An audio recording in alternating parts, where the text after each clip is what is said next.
آج کل پتہ ہے کیا کیس آ رہے ہیں؟ آج کل جو کیس آ رہے ہیں وہ یہ آ رہے ہیں کہ ابا کی عمر 60 سے اوپر ہوئی, بچوں کو ڈر ہوتا ہے ابا کسی بھی وقت دنیا سے ٹہل سکتے ہیں, پتلی گلی سے نکل سکتے ہیں, مرنے کے بعد مسائل نہ کھڑے ہوں, مجھے دے دیں یہ ابھی, میرا حصہ چاہیے, مجھے کیا چاہیے, مجھے میرا حصہ چاہیے. ابا سے کہتے ہیں مجھے میرا حصہ چاہیے, ابا نے مجھے اب تک میرا حصہ نہیں دیا, حالانکہ اتنے سال کے ہو گئے, شوگر بھی ہے, بلڈ پریشر بھی ہے, کسی بھی وقت جا سکتے ہیں, تو مجھے میرا, بولو نا بھائی, حصہ چاہیے. ایک کیس آیا میرے پاس اسی طرح, ایک بوڑھا باپ اپنے بیٹے کو لے کر آیا کہ یہ زندگی میں اپنا حصہ مانگ رہا ہے اور کہہ رہا ہے زندگی میں ڈیوائڈ کر دیں, ہم سب کو ہمارے حصے دے دیں. تو میں لوگوں کو مشورے تو یہ دیتا ہوں جب آپ بوڑھے ہو گئے تو زندگی میں ڈیوائڈ کر دو تاکہ بعد میں پھڈے نہ ہو. مشورے کی حد تک تو یہ ٹھیک ہے, لیکن اولاد کو یہ باور کراتا ہوں کہ یہ باپ کا احسان ہوگا.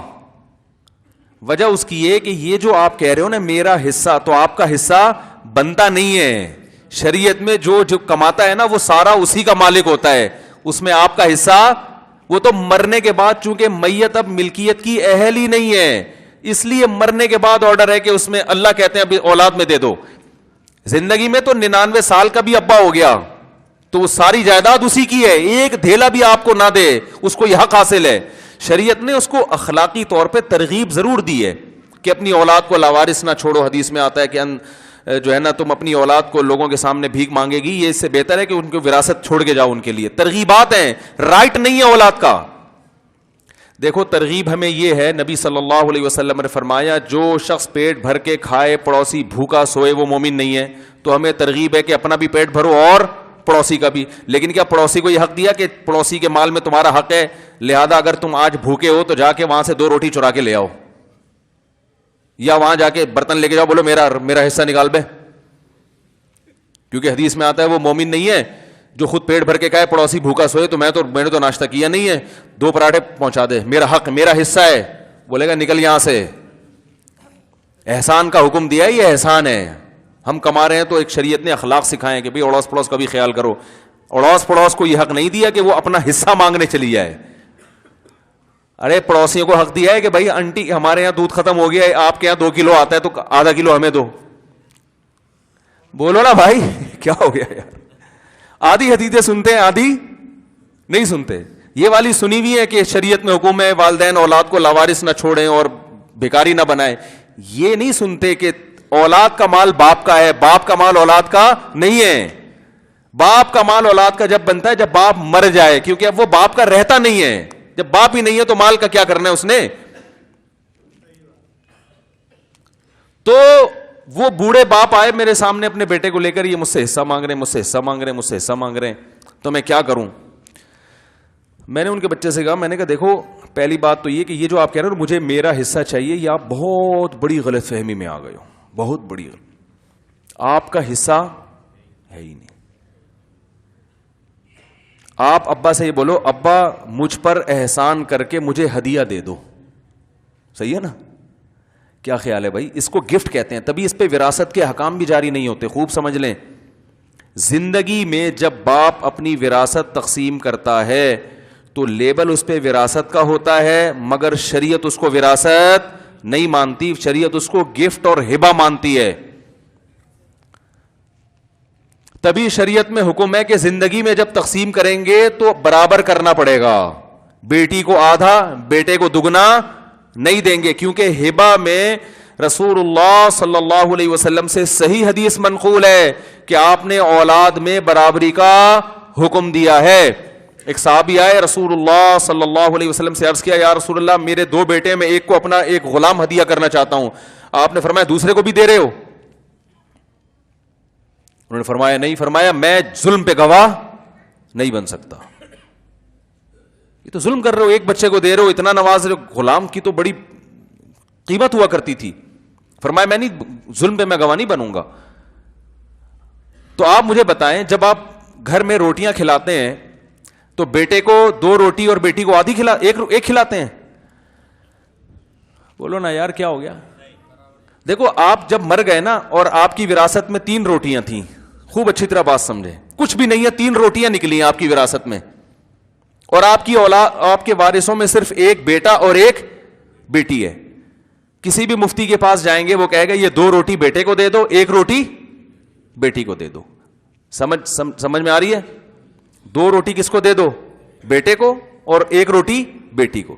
چاہے بیٹے کو بھوک زیادہ لگی ہو کم لگی ہو, اس سے اس کا کوئی تعلق نہیں. ضرورت کس کو زیادہ ہے کس کو کم ہے, اب یہ بحث ختم.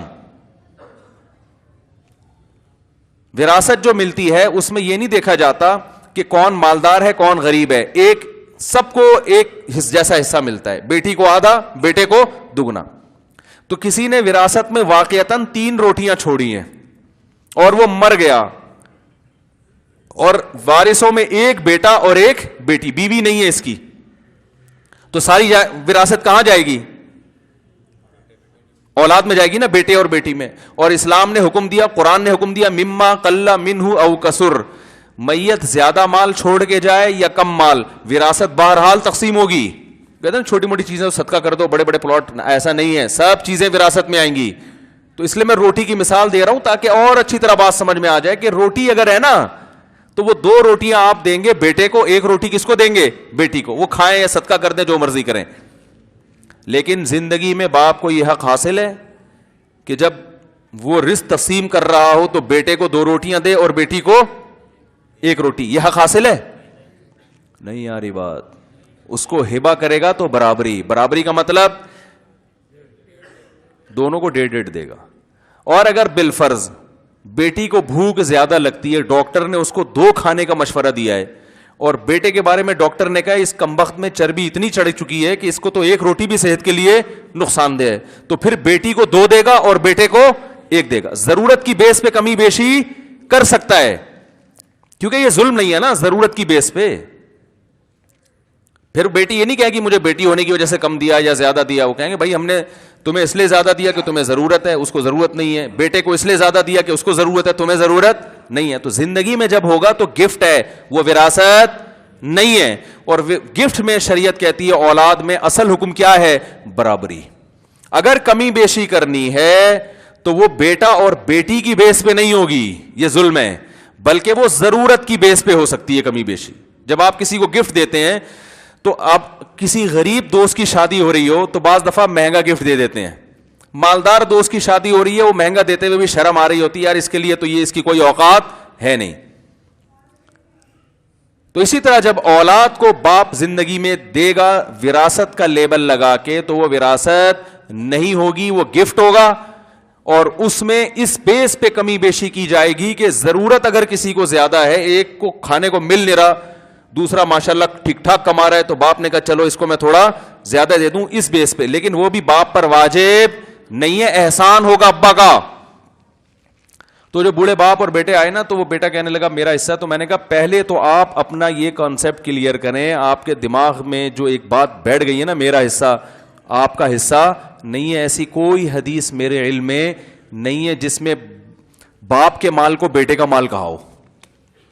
میں نے کہا اس کے اپوزٹ حدیث ملتی ہے ہمیں, انتا ومالوکا لیابیک, تو بھی تیرا مال بھی باپ کا ہے. تو میں نے کہا اگر ابا آتے اور مجھ سے کہتے یہ میرا بیٹا ہے, اس سے کہیں کہ میرا حصہ مجھے دے, سارا دوستوں میں بیوی بچوں میں اڑا دیتا ہے, مجھے کچھ نہیں دیتا, تو یہ معقول مطالبہ ہوتا. ہائے ہائے ہائے ہائے ہائے, پولیس بھی نہیں بلا سکتے نا. میں نے بتایا تھا پولیس کو بلاؤں گا سمجھانے کے لیے, تو پولیس کو کون سمجھائے گا. کئی سال تک میں پولیس کی دھمکی دیتا رہا ہوں, لیکن مجھے یہ نہیں, میرا دماغ اس طرف گیا ہی نہیں کہ میں پولیس کو بلا کے آپ کو سمجھاؤں گا. تو کتنی کامن سینس کی بات ہے, جیسے میرا دماغ نہیں ہے, پولیس کو کون سمجھائے گا. بڑی یعنی حیرت ہے, مجھے اپنے اوپر حیرانگی ہو رہی ہے یار, اتنی بڑی بھول مجھ سے ہوئی ہے. میں بات بات میں آپ کو دھمکی دیتا تھا نا, نہیں سمجھ میں آ رہی تو پولیس کو بلواؤں گا, تو زیادہ واسطہ نہیں پڑا نا پولیس سے. اب جب واقعات سامنے آتے ہیں تو اندازہ ہوا کہ بھائی پولیس کو سمجھانا تو آپ کو سمجھانے سے زیادہ مشکل ہے. تو دیکھو غیرت والی زندگی گزارو گے نا, انشاءاللہ اس میں فائدہ ہوگا. ماں باپ کی دعائیں لے لو. ہاں ابا واقعی اگر ظلم کر رہے ہیں, آپ کے منہ سے نوالا چھین رہے ہیں, بعض ابا ہوتے ہیں لیکن شارٹ ہیں مارکیٹ میں, باپ کو تو اللہ نے خیر خواہ بنائے, لیکن بعض ایسے ہوتے ہیں کہ پوری تنخواہ اولاد سے چھین لی, صحیح ہے نا, پھر اس سے گھر کے خرچے بھی پورے نہیں کر رہے. بچے کو بھی ترسا ترسا کے دے رہے ہیں اور سگریٹیں پھونک رہے ہیں, فلمیں دیکھ رہے ہیں سینما گھروں میں جا کے. ایسے ابا اگر واقعی ہیں تو پھر ہم اس میں یہ نہیں مشورہ دیتے کہ یہ ساری تنخواہ لا کے پکڑا دو. ظاہر ہے بیٹے کا بھی حق ہے, وہ اس نے آگے زندگی گزارنی ہے, اس نے آگے اس کی بھی اولاد ہوگی, تو وہ ایک الگ حساب ہے. لیکن جنرلی یہ